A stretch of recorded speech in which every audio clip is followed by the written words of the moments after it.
কুরবানি কেমন ব্যক্তির উপরে ওয়াজিব হবে?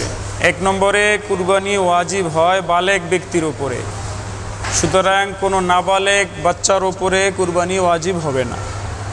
দুই নম্বর, মুসলমানের উপরে হয়, এটা তো সকলে জানি, অমুসলিমের উপরে ধর ওয়াজিব হবে না। তিন নম্বর হলো যে ব্যক্তি মুকিম আছে, মুসাফির না, ওই ব্যক্তির উপরে কুরবানি ওয়াজিব হয়। এর অর্থ হইল কোনো ব্যক্তি যদি সফরে থাকে তাহলে তার উপরে কুরবানি ওয়াজিব না।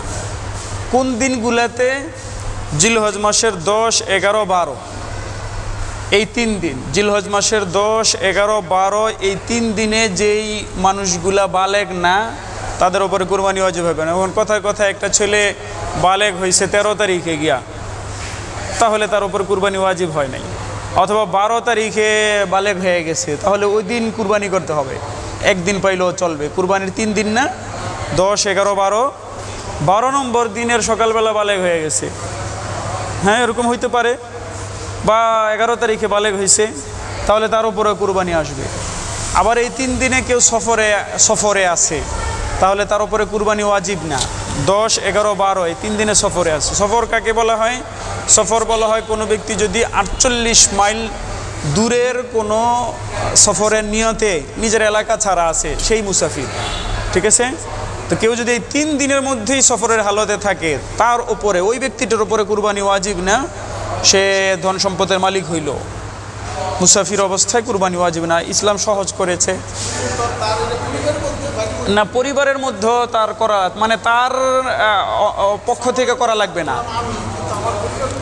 আপনার পরিবারের উপরে আবার কারো যদি ভিন্ন কোনো সম্পদ থাকে তাহলে তাদের উপরে কুরবানি ওয়াজিব হবে। এটাই তো ইসলামে সহজ করে দিচ্ছে। কিন্তু এরপরেও যদি কোনো ব্যক্তির উপরে কুরবানি ওয়াজিব না, এরপরেও যদি আদায় করে তাহলে তো আরও নেকি। হ্যাঁ, কিন্তু একটা হলো যে ইসলাম তারে বাধ্য করবে, তারে বাধ্য করে নেই, কারণ সফর অবস্থায় ব্যক্তি কেনাকাটা করতে পারবে না, তার বাড়ি তো এমন হইতে পারে শুধু মহিলা মানুষ আছে, কেনাকাটা করতে পারবে না। তো ইসলাম তো সামগ্রিক বিধান দেয়, সামগ্রিক মানে সব দিকে খেয়াল করে একটা বিধান দিয়ে দেওয়া হয়, যাতে সবাই কেউ আর বিপদে না পড়ে। হ্যাঁ, তাহলে 1 নম্বর জানলাম যে বালেগ হইতে হবে। 10, 11, 12 তারিখের মধ্যে কেউ যদি বালেগ হয় এবং মুকিম অবস্থায় থাকে, মুসাফির না। এবং মেন যে জিনিসটা সেটা হলো তার যদি নির্দিষ্ট পরিমাণ মাল থাকে। কি পরিমাণ? নির্দিষ্ট পরিমাণ মাল। এটাকে আরবিতে বলে নেসাব পরিমাণ মাল। নেসাব, নেসাবটা কি? নেসাব হইল যদি কোনো ব্যক্তির কাছে স্বর্ণ থাকে তাহলে 7.5 ভরি না হইলে তার উপরে কুরবানি আসবে না, 7.5 ভরি হইতে হবে।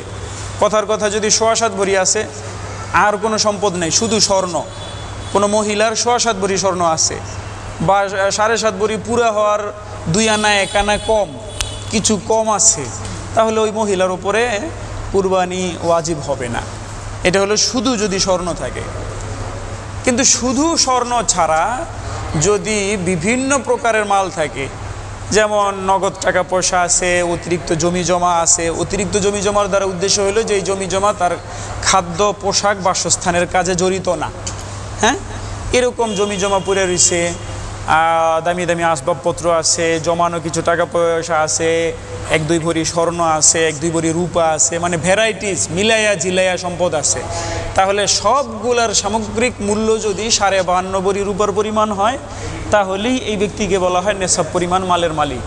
তেমন নেশাব পরিমাণ মালের মালিক ব্যক্তি যদি বালেগ হয় এবং মুকিম অবস্থায় থাকে, মুসাফিরের বিপরীত হলো মুকিম মানে অবস্থানকারী, নিজের এলাকায় অবস্থানকারী হয়, এই 3 দিনের মধ্যে তার উপরে কুরবানি ওয়াজিব হবে। ঠিক আছে? কোনো ব্যক্তি যদি এমন হয় যে 10, 11, 2 তারিখের মধ্যে সে তো মুকিম ছিল, কুরবানিও করে নাই, কিন্তু মানে 13 তারিখে সে সফরে বের হয়ে, 12 তারিখে সে সফরে বের হয়ে গেছে, তাহলে এমন ব্যক্তির আর কুরবানি দিতে হবে না। শেষ সময়টা হলো ধর্তব্য, শেষ সময়টা সে কি করছিল, আর এর আগেই যদি দিয়ে ফেলে তাহলে হয়ে গেছে, আদায় হয়ে গেছে। কিন্তু এটা 3 দিন পর্যন্ত যেহেতু তার দেওয়ার সুযোগ আছে, লাস্টের দিন গিয়ে যদি সে মুসাফির হয়ে যায় তাহলেও তার দেওয়া লাগবে না, এটা সহজ করেছে। কিন্তু এরপরও যদি কোনো ব্যক্তি নেশাব পরিমাণ মালের মালিক না হয় অথবা সফরের অবস্থায় আসে, এরপরেও যদি সে কুরবানি দিয়ে দেয় তাহলে আরও সওয়াব হবে।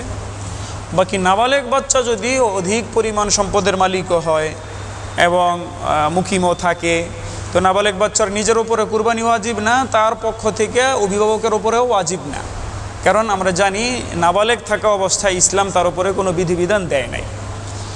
কোনো সংসারে যদি এমন হয় যে স্বামী বা পুরুষের ভিন্ন সম্পদ আছে, আবার স্ত্রীদেরও ভিন্ন সম্পদ থাকতে পারে, তার জমানো টাকা পয়সা থাকতে পারে, স্বর্ণ গয়না আছে মিলাই জিলাইয়া যে 52 ভরি রূপার পরিমাণ আছে, তাহলে স্বামীর উপরে পৃথক কুরবানি ওয়াজিব, স্ত্রীর উপরে পৃথক কুরবানি ওয়াজিব। এই ক্ষেত্রে দুইজনের জন্য 2টা বকরি লাগবে, অথবা একটা গরুতে দুইজনের জন্য 2টা অংশ থাকা লাগবে। ঠিক আছে ইনশাআল্লাহ।